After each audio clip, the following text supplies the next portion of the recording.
नमस्कार, news state पर आप सभी का स्वागत है। मैं हूं आपके साथ शुभेंदु सिंह। आपके मुद्दे में आज बात करेंगे छत्तीसगढ़ की, जहां भानु प्रतापपुर उपचुनाव को लेकर सियासी सरगर्मी तेज है।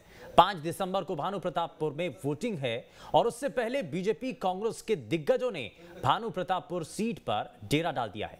बीजेपी उम्मीदवार ब्रह्मानंद नेताम को लेकर जारी विवाद के बीच भानु प्रतापपुर का दंगल अब दिलचस्प मोड़ पर आ चुका है। आज चर्चा इसी मसले पर कि भानु प्रतापपुर के दंगल में कौन बाजी मारेगा। स्थानीय मुद्दों के बजाय विवादित मुद्दों का सहारा क्यों लिया जा रहा है। ब्रह्मानंद नेताम के विवाद के बाद बीजेपी की मुश्किलें बढ़ी हैं और आरक्षण के विवाद ने भानु प्रतापपुर में कांग्रेस की मुश्किलें बढ़ा दी हैं। इन तमाम सवालों का जवाब ढूंढने के साथ में हमारे खास मेहमानों का एक पैनल जुड़ने जा रहा है, लेकिन उससे पहले रिपोर्ट आपको दिखाते हैं।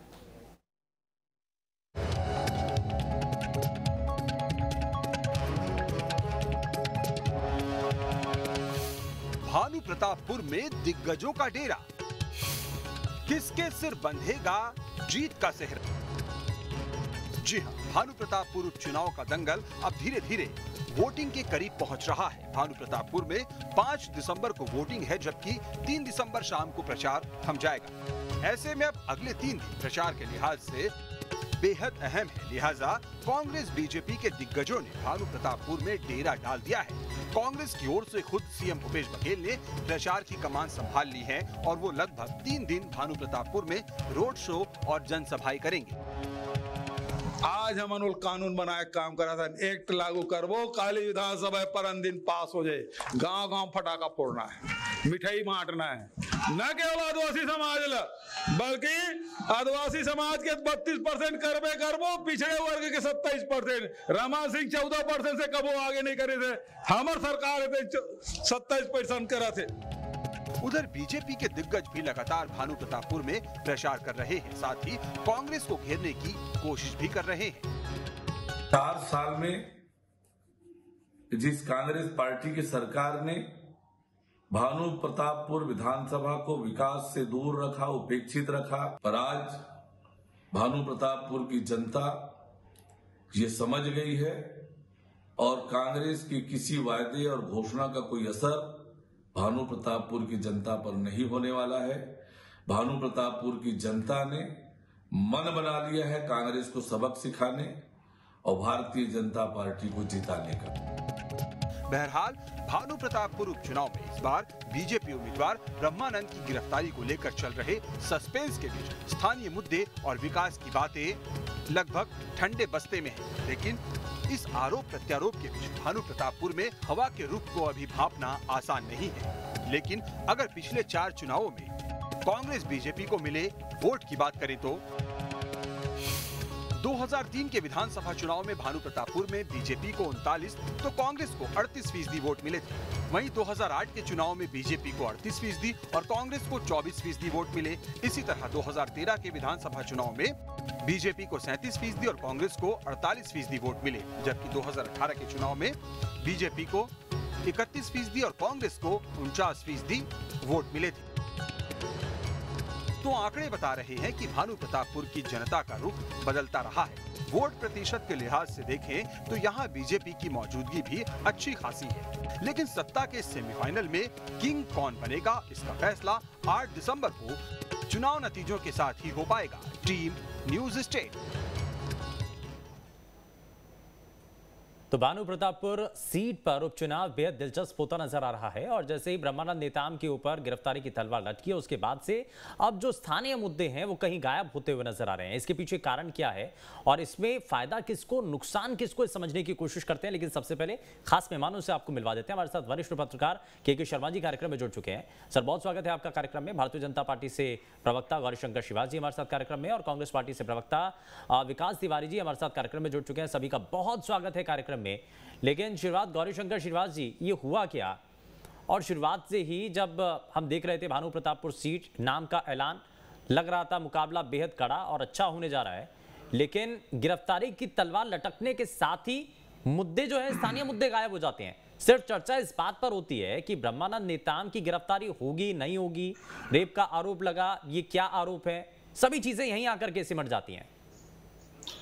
देखिए, ऐसा है कि पिछले 4 साल में बस्तर को इस सरकार ने उपेक्षित रखा। वहां पर विकास नाम की चीज पहुंची नहीं है, वहां विकास नहीं, वहां विनाश हुआ है, माफियागिरी हुआ है। नक्सलवाद की समाप्ति करने की बात करने वाले लोग, आज मुख्यमंत्री जी का ट्विटर हैंडल देख रहा था, कोबरा का 202 बटालियन का जवान शहीद हो गया, उसे श्रद्धांजलि नहीं दी, लेकिन तमाम प्रकार के आरोप भारतीय जनता पार्टी के प्रत्याशी पे लगा दिए। ये कि नक्सलवाद की नीति का सबसे बड़ा उदाहरण है। विकास के 5 काम विकास तिवारी जी यहाँ पर बता दें कि 4 साल में भानु प्रतापपुर में सरकार ने क्या किया। इस सरकार ने विकास नहीं किया, स्पष्ट इसीलिए ये मुद्दों से भाग रहे हैं। इनके मंत्री जहां जहां प्रचार में जा रहे हैं, बेइज्जत हो रहे हैं, आम जनता लगातार उनको कोस रही है। इनको मालूम था कि इनकी हार निश्चित है, इसलिए इनका पुराना जो इतिहास रहा है सीटी खेलने का, बदनाम करने का, चरित्र हत्या करने का, और वही नहीं, झूठा आरोप है क्या ये गौरीशंकर श्रीवास जी? ये जो आरोप लग रहा है, रेप का जो आरोप लग रहा है, क्या झूठा ये? मैं बता रहा हूं सर, इनका इतिहास है सीडी की फैक्ट्री खोलना, चरित्र हत्या करना। इनका मुख्यमंत्री खुद चार्ज शीटेड है, और ये जो आरोप है इसकी सच्चाई ये है कि ना किसी प्रकार से ब्रह्मानंद नेताम जी पर कोई अभियोग पत्र दाखिल हुआ है। 164 का जो बयान होता है, कानून की भाषा में अगर थोड़ा मोड़ा इस चीज को विकास तरीके समझते होंगे, 164 का बयान क्या है वो समझिए, उसमें कहीं भी ब्रह्मानंद नेताम जी का नाम नहीं है। ये तो जो शराब की लॉबी के साथ मिलकर जिस प्रकार से झारखंड में सरकार चला रहे हैं, उसी का दबाव इस प्रकार का सारा फर्जी मामला है पर दर्ज करके हमारे प्रत्याशी को इस प्रकार से परेशान करने का और आदिवासी समाज को नीचा दिखाने का प्रयास कर रहे हैं। वास्तव में अगर इन्होंने काम किया होता तो मुद्दे पर बात होती, विकास पर बात होती। आप लगातार इस प्रकार से प्रत्याशी को टारगेट करके इस बात को बता रहे हैं कि ब्रह्मानंद नेताम के सामने आपकी हैसियत नहीं है। आपके मुख्यमंत्री समेत तमाम के सलाहकारों में किस प्रकार का आरोप है, इस बात को प्रदेश की जनता और छत्तीसगढ़ की जनता भी जानती है। वो एक चार्ज शीटेड आदमी है, फर्जी सीडी, नकली सीडी लहराने वाले लोग हैं। तो ये कहीं ना कहीं मुद्दों से भागने वाले लोग हैं। इनमें बखत नहीं बचा चुनाव में जाकर आमने सामने की लड़ाई लड़े, इसलिए इस प्रकार का मिथ्या आरोप लगाकर बदनाम करने का, इस प्रकार का आरोप लगाने का प्रयास। विकास तिवारी जी, जो आरोप लगाए जा रहे हैं ब्रह्मानंद नेताम के ऊपर, ये बेबुनियाद आरोप है, और ये कह रहे हैं कि ये पहले का मामला नहीं है, ये तो बाद में ऐड कर दिया गया है। ये आरोप लगा रहे हैं वो। देखिए गौरी श्रीवास जो चीजों को कह रहे हैं, जितनी सरलता से कह रहे हैं, दुख लगता है कि एक बलात्कारी व्यक्ति, वो आदमी जो एक मासूम बच्ची के साथ बलात्कार करने का आरोपी है, और ये जो केस दर्ज हुआ था उस समय झारखंड के अंदर भारतीय जनता पार्टी की ही सरकार थी। जब सब गलत था तो ब्रह्मानंद का नाम, अगर आदिवासियों का अपमान करी तो भाजपा की सरकार झारखंड के की सीधे साधे ब्रह्मानंद का, जिसका नाम पता गांव नहीं जानती थी वो बच्ची, उस बच्ची ने इनका नाम भी ले दिया। तो ये तो भाजपा के समय का था ना, झारखंड में उस समय भाजपा की सरकार थी। अब इसमें कांग्रेस पार्टी का कहां पर साजिश हो गया, आप मुझे बताइए। क्या झारखंड की जब भाजपा की सरकार थी तो कांग्रेस पार्टी के लोगों ने जाके इनके ऊपर फर्जी मुकदमा दर्ज करवाया था, ताकि जब कभी चुनाव होगा तब इनका ऊपर आरोप लगाया जाएगा। देखिए दुख का बात और ये है, आपके राष्ट्रीय चैनल में बताना चाहूंगा कि बलात्कारी व्यक्ति जिसके ऊपर संगीन आरोप है, उसके पोस्टर में श्री नरेंद्र मोदी, हमारे देश के प्रधानमंत्री है। आज मुख्यमंत्री भूपेश बघेल जी ने भी दुख व्यक्त किया कि एक पोस्को के आरोपी के प्रचार के लिए देश के प्रधानमंत्री का फोटो का उपयोग किया जा रहा है। हाँ। मैं इसकी कड़ी निंदा करता हूँ। देखिए हम कांग्रेस विचारधारा के लोग हैं, लेकिन प्रधानमंत्री हमारे भी है, और ब्रह्मानंद नेताम अगर सज्जन है, सीधे साधे हैं, उनको पाक साफ है, तो पुलिस का सामना क्यों नहीं कर रहे, क्यों भाग रहे हैं, ठीक है, क्यों इधर उधर छुप रहे हैं? मैं इस पर जरा जवाब लेता हूं, लेकिन विकास जी टीम आती है झारखंड से, अलग अलग जगहों पर दबिश भी देती है, पूछताछ भी करती है, लेकिन ब्रह्मानंद नेताम तक वो पहुंच नहीं पाती है, जबकि ब्रह्मानंद नेताम दूसरी तरफ कैंपेन करते हुए नजर आते हैं। सवाल लोगों के मन में भी होता है कि सर टीम आती है, गिरफ्तारी को लेकर पूरे दिन भर हलचल मची रहती है कि शायद अब गिरफ्तारी होगी, अब गिरफ्तार कर लेंगे। दूसरी तरफ ब्रह्मानंद नेताम जो है वो सड़कों पर घूमते हुए नजर आते हैं, गिरफ्तारी नहीं होती है। और दूसरा, अगर इतने सीरियस चार्जेस हैं, आप ये खुद भी मान रहे हैं, बाकी इसमें जो संलिप्त हो गया उनकी गिरफ्तारी हो चुकी है, ब्रह्मानंद नेताम की अभी तक गिरफ्तारी क्यों नहीं हुई थी फिर?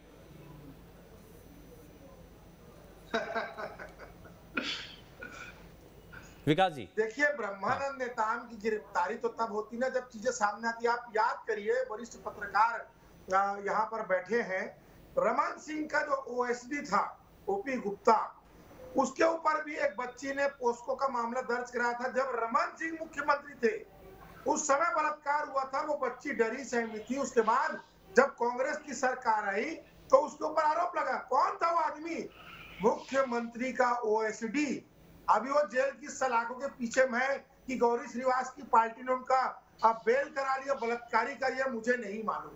अब मुझे आप एक बात बताइए शुभेंदु जी, कि तमाम ये बलात्कार, ये दारू कोचिया, ये पोस्को एक्ट के आरोपी सब भाजपा से निकलते हैं। उसके बाद इनके जो वक्ता प्रवक्ता है वो उनके जवाब नहीं करने का पुख्ता सबूत देना चालू कर देते। तो क्या ये माननीय न्यायालय है क्या? चलिए एक जरा जल्दी से रिएक्शन ले लेता हूं मैं। गौरीशंकर जी जरा जल्दी से एक जवाब दे दीजिए, उसके बाद मैं के शर्मा जी आपके पास आता हूं। गौरीशंकर जी जल्दी से। देखिए ऐसा है कि फर्जी सीडी बनाने वाले ऐसा लगता है कि न्यायाधीश बन गए हैं, आरोप को प्रमाणित करते हुए ऐसा बात कर रहे हैं कि बलात्कारी की ये है वो है। भाई मेरा साफ कहना है कि 4 साल हो गया, आप ही बता रहे हैं कि पूर्व का FIR 4 साल में कोई चार्जशीट दाखिल हुआ, और चार्जशीट आपके मुख्यमंत्री के ऊपर दाखिल हो चुका है जिन्होंने नकली और फर्जी सीडी बनाया था, इस प्रदेश को कलंकित किया था। आपने कहा कि हम गांधीवादी लोग हैं, प्रधानमंत्री जी का फोटो लगा है। अरे हमको तो शर्म आता है कि राहुल गांधी जी के साथ में किसी से भूपेश बघेल जी जाते हैं प्रचार में, हमारा सर झुक जाता है कि जिस व्यक्ति ने नकली सीडी फर्जी सीडी बनाकर प्रदेश की राजनीति को दूषित किया वो किस हैसियत से मुख्यमंत्री बनकर बैठा हुआ है, किस हैसियत से विनोद वर्मा जी सलाहकार बनकर बैठे हुए। इस बात का जवाब आप दीजिए। दूसरी बात ये कोर्ट ने साबित किया है। दूसरी बात, मेरी बात मुझे बोलने दीजिए। अरे सोफिया कॉलेज के सबसे बड़े बलात्कारी, सोफिया कॉलेज के सबसे बड़े बलात्कारी, आपके मुख्यमंत्री बलात्कार आरोप है। शर्म करो और शर्म के नाम पे चुल्लू भर पानी डूब करो। एक छोटी बच्ची के बलात्कार के आरोपी इससे बड़ा शर्मनाक बात होगा। मुख्यमंत्री भूपेश बघेल गए और जमानत की सीडी काट गए। आज वो मामला न्यायालय में है, ब्राह्मण क्यों भागे? नहीं ये तो कमियां है सर, ये तो कमियां है। मैं तो ये भी मान रहा हूं कि ब्रह्मानंद नेताम के नाम को लेकर ज्यादा चर्चा होना इस पूरे उपचुनाव के अंदर, और मुद्दों का वहां पर कहीं पर कोई चर्चा ना होना, ये दोनों पॉलिटिकल पार्टियों के लिए बड़ी कमी की बात भी है। मैं ठीक है, इसमें जरा के शर्मा जी को जोड़ लेता हूँ। गौरीशंकर जी ठीक है, मैं वापस लौट रहा हूँ जरा। के शर्मा जी भी वरिष्ठ पत्रकार हमारे साथ लगातार हैं कार्यक्रम में। के शर्मा सर, अब ये आपने देखा क्योंकि इस उपचुनाव के दौरान ब्रह्मानंद नेताम के नाम, गिरफ्तारी और रेप का आरोप सिर्फ यहीं तक आकर के पूरा चुनाव सीमित हो रहा है, क्योंकि कांग्रेस पार्टी के नेता इसको लेकर के बड़े तीखे तरीके से और पुरजोर तरीके से हमलावर नजर आ रहे हैं। क्या असल में स्थानीय मुद्दे गायब हैं? आदिवासी वर्ग, आरक्षण, ये सभी चीजें पीछे छूट चुकी हैं क्या?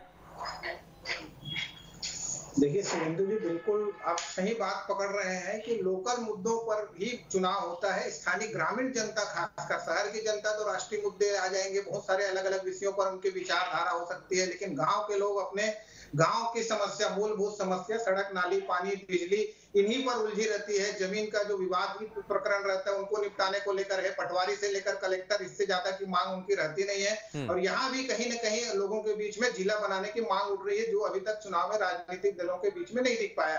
एक चीज, दूसरी चीज ये है कि इस मामले में, इस पूरे चुनाव में आप देख रहे हैं, पहले आरक्षण से शुरू हुआ, फिर विकास तो किनारे है ही है, इसके साथ ही फिर बलात्कार का मामला आ गया। बलात्कार में तो शुरू आया कि कांग्रेस के एक युवा नेता पे ऐसा आरोप लगा, उसके बाद प्रत्याशी पर आरोप लगाया, और जो वहां से टीम आई है वो इनको क्यों गिरफ्तार करके नहीं ले गई? क्या इसके पीछे राजनीतिक है? क्या 9 तारीख तक जो समय लिया गया है क्या वो सही? ये कानूनी पहलू और पुलिस और न्यायालय का विषय तो एक अलग एक तरफ कर दे, लेकिन जो वहां पे देखेंगे राजनीतिक रूप से, यदि चुनाव में प्रभाव को देखेंगे तो ब्रह्मानंद नेताम जो है वो पूर्व विधायक हैं, वहां के हर लोगों से कहना चाहिए कि परिचित हैं, और उनका किस ढंग से व्यवहार है, चाल चरित्र, चेहरा की जो राजनीति में बात होती है, तो मुझे लगता है कि प्रत्याशी को इसके लिए जनता के बीच अपने स्पष्टीकरण देने के बजाय जो चुनाव प्रचार में लगे हुए हैं, मुझे लगता है कि वो एक सही दिशा है। और दूसरी चीज, जो कांग्रेस की ओर से जो आज आरोप लगाया गया है कि बलात्कारी को टिकट देने का, ये इसकी भी जिम्मेदारी भाजपा नेताओं को होनी चाहिए कि कल के दिन यदि अदालत में कोई यदि इसमें आता है, कोई सजा मुकर्रर होती है, तो क्या इसके लिए जनता को सिर झुकाना ना पड़े, भानु प्रतापपुर की जनता को। यह जिम्मेदारी भी भाजपा नेताओं को है कि उन्होंने इनकी टिकट दिया है। दूसरी चीज है, राजनीतिक सुचिता कहाँ पे जा रही है, ये देखिए। हम चर्चा किस बात की कर रहे हैं? भानु प्रतापपुर एक नक्सल प्रभावित क्षेत्र, दूरस्थ क्षेत्र है, विकास के लिए आप जान रहे हैं कि बस्तर क्षेत्र में कितने विकास की आवश्यकता है। उस बीच में हम इस विषय को लेकर के चर्चा कर रहे हैं कि वहां बलात्कार का आरोपी को टिकट दिया गया है, क्या उसको वोट दे या ना दे, इस पर जो चर्चा हो रही, मुझे लगता है कि विकास की दिशा मुझे लगता है कल परसों तक इसमें चेंज हो जाएगा, क्योंकि जैसे मुख्यमंत्री ने आज कहा है कि परसों जो है ये आरक्षण का 69% आरक्षण का यदि प्रस्ताव पारित होता है, उसके बाद जनता में क्या जाती है। मुझे लगता है कि कोई विषय लगातार 1-2 दिन में परिवर्तन होते रहता है, तो अंतिम समय में फिर से विकास और यानी कि वापस से आरक्षण के मुद्दे पर आकर के चुनाव टिक जाएगा। लेकिन विकास तिवारी जी, अगर आरक्षण को लेकर के चर्चा वापस से शुरू होगी तो इसमें सर्व आदिवासी समाज जो कि तीसरे मोर्चे के तौर पर आपके सामने खड़ा होगा, क्या होगा फिर? आपको लगता नहीं है कि मुश्किलें खड़ी होंगी? देखिए, मुख्यमंत्री भूपेश बघेल ने आज घोषणा कर दिया है कि 32% जो आरक्षण है और ओबीसी वर्ग का समान 27% का जो आरक्षण है, अन्य वर्गों का जो आरक्षण है, उस पर विशेष सत्र 1 तारीख को आयोजित है। और निश्चित तौर पे कांग्रेस पार्टी प्रतिबद्ध है कि जो आरक्षण का लाभ है वो उन लोगों को मिले जो समाज की मुख्य धारा पे नहीं जुड़ पाए। दूसरी बात के शर्मा जी ने जो कहा कि विषय होना चाहिए विकास का। 15 साल का अपना पाप भ्रष्टाचार पापाचार को भाजपा भूल गई और 4 साल का हिसाब मांगती है। 55,000 करोड़ नरेंद्र मोदी की सरकार ने इस प्रदेश का रोक के रखा है। कौशल्या माता का ये मायका हमारा छत्तीसगढ़ है, भगवान राम का ननिहाल ये छत्तीसगढ़ प्रदेश है। उसके साथ मंथरा जैसा व्यवहार नरेंद्र मोदी की सरकार कर रही है, बहुत दुर्भाग्यजनक है। आज आप सावित्री मंडावी जी के साथ आप जाके देखिए, जन सैलाब उमड़ा है। आज उनकी जो मांग सुनी हुई है, आज